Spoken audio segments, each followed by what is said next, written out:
Salut à tous, bienvenue dans la recette du succès, le coin cosy où je vais transformer des passions pour la cuisine et la pâtisserie en véritables petites entreprises florissantes. Et tout ça depuis votre domicile. Moi c'est Sarah de Business Passion Cuisine et je suis là pour vous aider dans cette aventure gourmande. Depuis plusieurs années, j'accompagne des passionnés de cuisine et de pâtisserie pour les aider à démêler le fouillis de la réglementation, à perfectionner leur création pour séduire les papilles et à devenir des as de la promotion et de la vente de leur création. Nous allons donc dans ces podcasts couvrir un certain nombre de sujets qui rentrent directement dans la recette du succès d'un business cuisine ou de pâtisserie à domicile. Alors si vous êtes amateur et que vous avez un talent spécifique pour la cuisine ou la pâtisserie que vous souhaitez monétiser, chaque épisode est préparé pour vous enrichir d'astuces, d'inspiration et de stratégies testées et approuvées. Alors installez-vous confortablement, prenez des notes surtout et préparons ensemble la recette qui fera de votre passion un succès à coup sûr. Aujourd'hui, on va parler de l'aménagement de sa cuisine personnelle. Comme vous le savez, pour vendre vos préparations, vous devez avoir une cuisine aux normes en vigueur. C'est ce qui est notamment décrit dans la formation Hygiène et Sécurité Alimentaire que vous suivez lorsque vous souhaitez lancer votre activité. Ces règles d'aménagement et de conformité vont principalement concerner des cuisines professionnelles, mais il est tout à fait possible de les adapter à votre cuisine personnelle. Et pour cela, je vais vous donner 3 points sur lesquels vous devez être vigilant dans votre cuisine personnelle pour la mettre en conformité. On va parler dans un premier temps de la séparation des espaces de stockage et de conservation. Dans l'idéal, vous devez avoir un réfrigérateur séparé pour conserver les ingrédients que vous utilisez dans le cadre de votre activité professionnelle.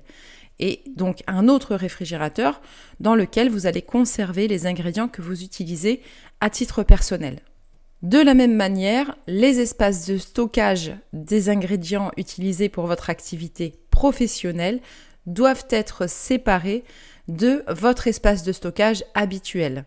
Cette séparation des espaces de stockage et de conservation permet 2 choses. Dans un premier temps, d'éviter tout risque de contamination et dans un second temps, ça vous permet de dissocier les coûts relatifs à votre usage professionnel de ceux qui sont à usage personnel. Le deuxième point va concerner le type de revêtement que vous utilisez pour votre plan de travail et pour vos crédences. Il est vrai qu'en termes généraux, on préconise en restauration commerciale l'utilisation de l'inox pour sa facilité d'entretien et pour la praticité d'utilisation que propose l'inox grâce à sa surface lisse.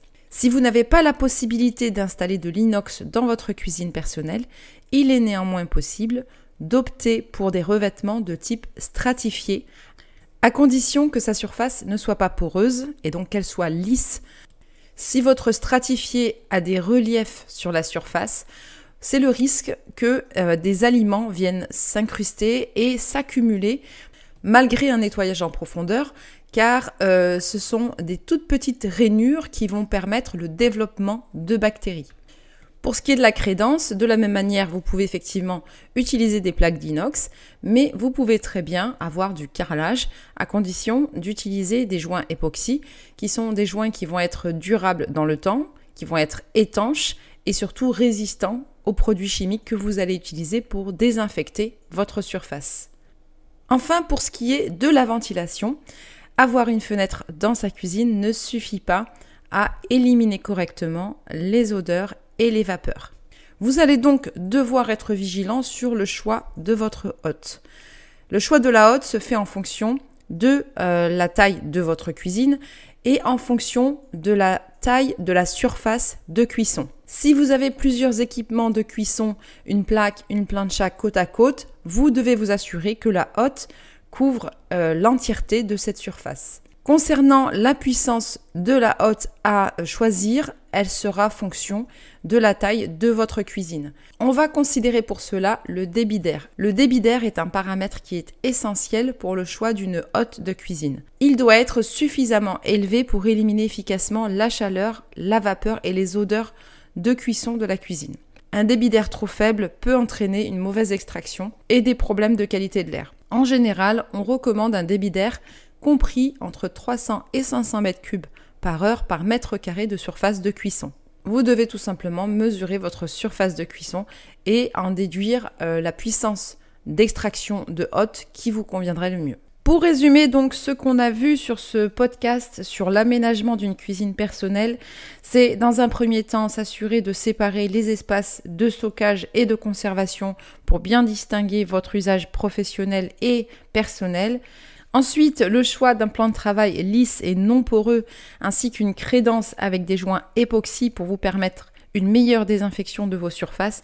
Et enfin, l'importance de la ventilation en fonction de la taille de votre cuisine et de la taille de votre espace de cuisson. Si vous souhaitez aller plus loin et rentrer un petit peu plus dans le détail de l'aménagement de votre cuisine personnelle aux normes d'hygiène en vigueur pour pouvoir vendre vos préparations en toute sécurité, je vous propose d'aller sur mon site www.businesspassioncuisine.fr. Vous y trouverez une formation spécialement conçue pour l'aménagement de votre cuisine personnelle. Le lien se trouve aussi en description sous ce podcast. Dans le prochain podcast, nous allons parler de la fixation des prix de vente. Comment fixer mes tarifs pour être rentable? Qu'est-ce que je mets exactement dans le calcul de mes coûts de revient? N'hésitez pas à commenter, liker et partager ce podcast, mais aussi à me proposer vos sujets pour les prochains podcasts en mettant tout simplement un commentaire sous ces vidéos. Je vous dis à lundi prochain pour ce nouveau podcast sur la fixation des prix de vente. Et n'oubliez pas, l'argent ne fait pas le bonheur, mais le bonheur, c'est de vivre de sa passion pour la cuisine ou la pâtisserie.